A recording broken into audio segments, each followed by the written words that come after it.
Olá pessoal, tudo bem? Estamos aqui começando mais um vídeo do Vlog Mediários e há muito tempo não gravamos nesse formato juntinhos aqui para vocês. E é isso aí, então vamos conversar sobre um tema que está super em voga e tirar uma grande dúvida de vocês, que é sobre o coronavírus e como ele está impactando na nossa rotina diária. A gente vai fazer uma série de vídeos a partir desse para falar o que está acontecendo, e em especial focando na nossa rotina de residente, que a gente costuma gravar para vocês sempre, como é o estágio, como está sendo cada mês, como foi estudo para a prova, quando eu passei. Então assim, a gente gosta de fazer essa rotina, gosta de fazer esse diário aqui, e não teria como a gente não falar o que está acontecendo nesse período de pandemia do coronavírus. E pensando nesse contexto, claro que a nossa rotina foi extremamente afetada. A rotina de todo mundo foi extremamente afetada. A população do mundo inteiro, vocês estão vendo essa campanha de isolamento social para as pessoas ficarem em casa. Todo mundo que puder ficar em casa, fique em casa, por favor, para sua proteção e para a proteção das pessoas que você gosta, de todo mundo. Então, se vocês tiverem alguma dúvida em relação a por que o benefício disso, mandem comentários, a gente explica aqui, porque realmente é um conceito importante da gente espalhar. E nós, como profissionais da saúde, tivemos nossa rotina completamente virada do avesso. Isso que a gente vai falar agora é para explicar um pouco da nossa experiência dentro das nossas especialidades, que é otorrino e cirurgia geral, porque a gente sabe que cada uma das especialidades teve contato um pouco mais cedo ou mais tarde com a situação de crise com o coronavírus. Então a gente vai primeiro falar como foi a nossa experiência, depois a gente vai falar como está sendo geral e o que está sendo feito agora. Porque a gente estava vivendo lá o nosso dia a dia normal, eu na residência de otorrino, começando lá com R1, feliz, instrumentando as cirurgias, fazendo a papelada de internação. A Bianca estava lá com o R2 da cirurgia e de repente a gente começou a ter as notícias de como isso estava crescendo no Brasil, né? A gente já sabia que estava crescendo, por exemplo, na China, na Itália, mas no Brasil ainda demorou um pouquinho, alguns meses, para realmente explodir essa infecção.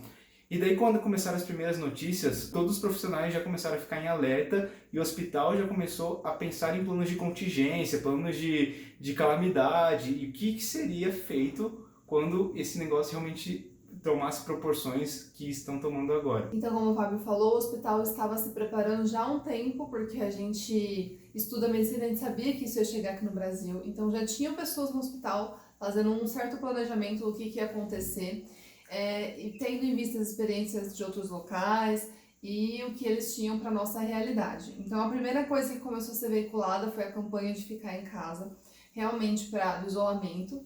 E dentro do hospital os fluxos começaram a ser reorganizados. Nas nossas 2 primeiras semanas de residência, isso não chegou até a gente. Então, no caso do mês, né, que a gente está, de março, as coisas foram transcorrendo conforme, assim, normalmente. Então, ambulatórios funcionavam normal, cirurgias estavam acontecendo, as eletivas, as de urgência, normal. Aí, mais ou menos no meio de março, a gente começou a ouvir falando qual seria a programação. Então, o hospital, o HC, a gente faz residência na USP, e o principal hospital que a gente tem atuação é o Hospital das Clínicas, que é um complexo, na verdade, de vários hospitais. E esse é um hospital terciário, então nos níveis de atendimento, é um hospital de referência. Então, casos graves de São Paulo inteiro, às vezes até de outros estados, são encaminhados para cá, para tratamento, tanto de urgência quanto de segmento mais a longo prazo. Então, a gente, por ser uma referência, teria que se preparar para receber casos de coronavírus, não só da nossa população que é atendida aqui, mas também casos encaminhados. Enfim, o fluxo é grande, a gente recebe muitos pacientes, então o que eles foram fazendo? Foram cancelando progressivamente cirurgias eletivas, que são as cirurgias que são agendadas e que não tem nenhuma urgência em ser feita logo. Então começou suspendendo de várias especialidades, principalmente nós, especialidades cirúrgicas, fomos as que mais fomos vendo as mudanças acontecerem. Então, suspendendo cirurgias eletivas, depois começou uma recomendação, vamos suspender também consultas que não forem necessárias.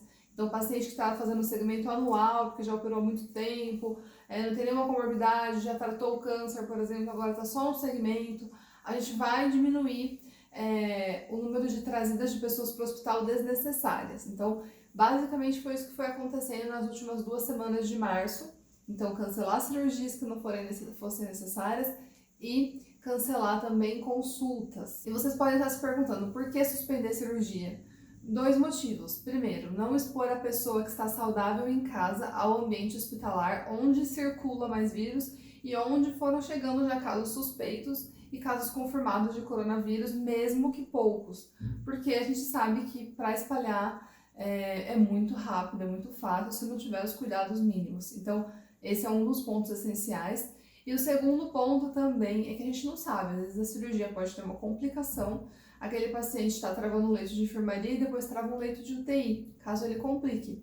E esses leitos começam a ser muito importantes nesses momentos de pandemia, principalmente do coronavírus. A gente pode até fazer um vídeo explicando o porquê, mas as internações são prolongadas, então demora para o paciente que está bem, então demora bastante para o paciente ficar bem com toda a assistência que a gente dá. Então a gente não pode perder leitos que possam ser destinados a pessoas que vão necessitar, a gente não sabe dessa demanda, então, por segurança, a gente evita isso. Então, como eu falei, isso foi o que aconteceu com a gente. Então, as cirurgias eletivas suspensas, pacientes, da medida do possível, sendo remarcados mais para frente, para a gente tentar diminuir o fluxo de pacientes entrando no hospital e tudo mais. Mas claro que teve algumas especialidades que tiveram contato muito mais precoce com a crise do coronavírus. Por exemplo, a clínica médica, a pneumologia. Essas especialidades tiveram meio que o contato inicial. E eles viram desde o começo a crise se desenrolando, porque os primeiros pacientes chegam para ele, que chegam para a clínica, não para o otorrino, chegam para a clínica, não para cirurgia geral, né? Mas à medida que o número de pacientes foi aumentando demais, não tem tanto residente de clínica para cuidar de todos os casos da Covid. Por causa disso, o hospital começou a chamar residentes de várias áreas para ajudar nesse plano de contingência. Foi uma situação, assim, bem complicada, ainda está sendo, assim, gera bastante polêmica, gera bastante discussão, porque tem gente de todas as especialidades, então oftalmologia, otorrinolaringologia, medicina do esporte, ortopedia,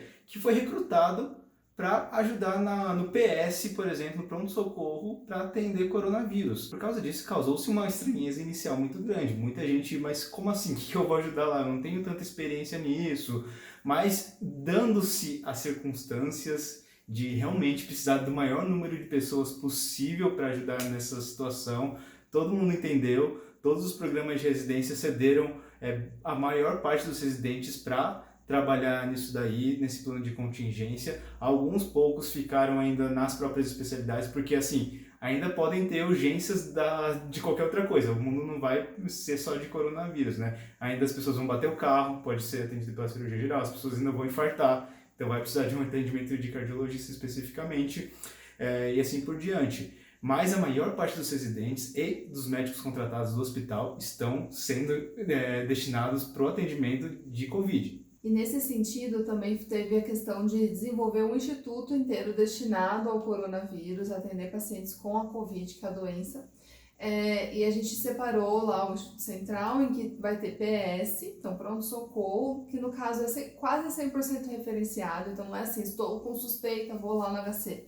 Não, acaba sendo assim, alguém que passou num pronto-socorro, numa UPA, num AME, a identificar o caso suspeito, encaminham para lá. Então, pronto-socorro referenciado. A gente também tem enfermarias, que é as pacientes que são atendidos, recebidos de vários institutos, encaminhados para lá, triados pela sala de emergência e pela porta, precisam internar, vão para as enfermarias, e também os leitos de UTI. Então, basicamente, são esses três locais que todos os residentes que o Fábio falou que foram chamados, estão sendo distribuídos. Eles estão tentando deixar especialidades, por exemplo, clínica geral e cirurgia geral para atender, por exemplo, sala de emergência, pronto-socorro e, se possível, UTI, principalmente a parte da clínica.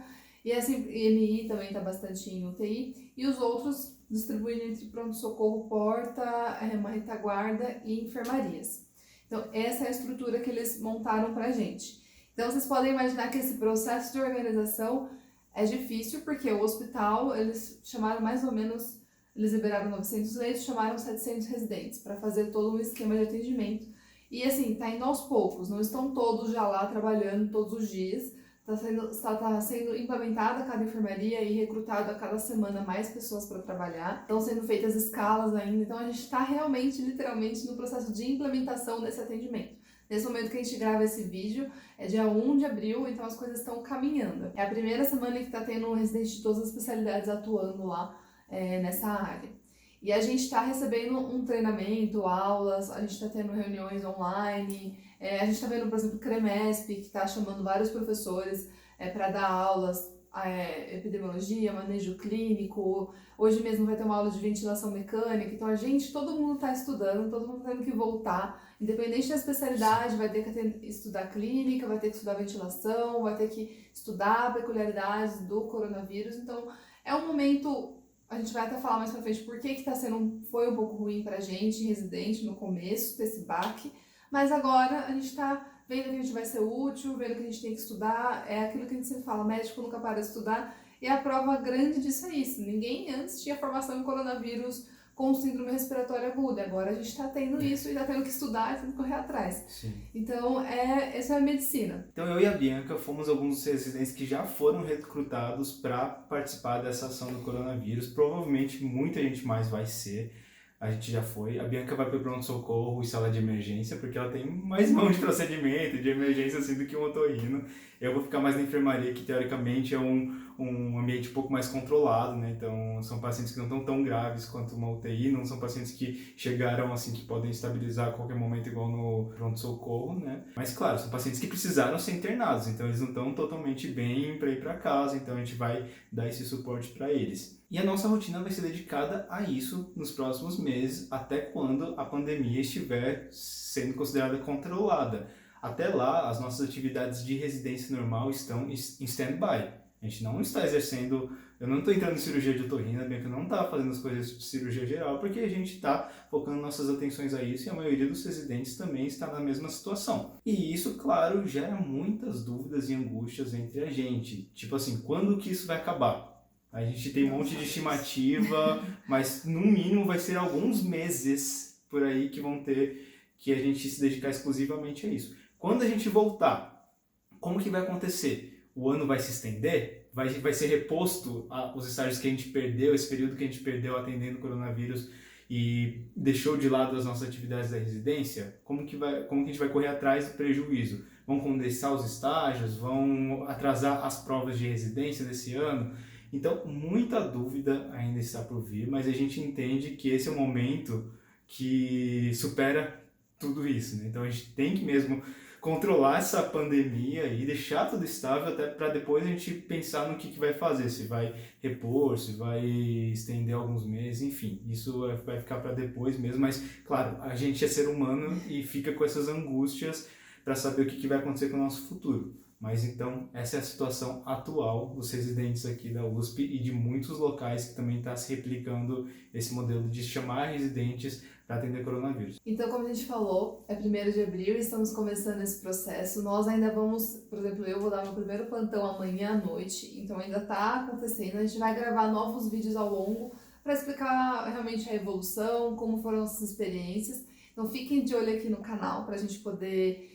para vocês poderem saber o que está acontecendo, e também é uma forma de vocês terem uma noção geral também do que está acontecendo na saúde pública. Se tiverem dúvida, como o Fábio falou, põe aqui nos comentários, também mandem pra gente nas nossas redes sociais que eu vou deixar aqui. A gente pode tentar gravar um vídeo respondendo as principais dúvidas sobre coronavírus e sobre a Covid, tá bom? Não se esqueçam de se inscrever aqui no canal, de curtirem nossos vídeos, que ajuda bastante. O vídeo de hoje foi esse e até a próxima.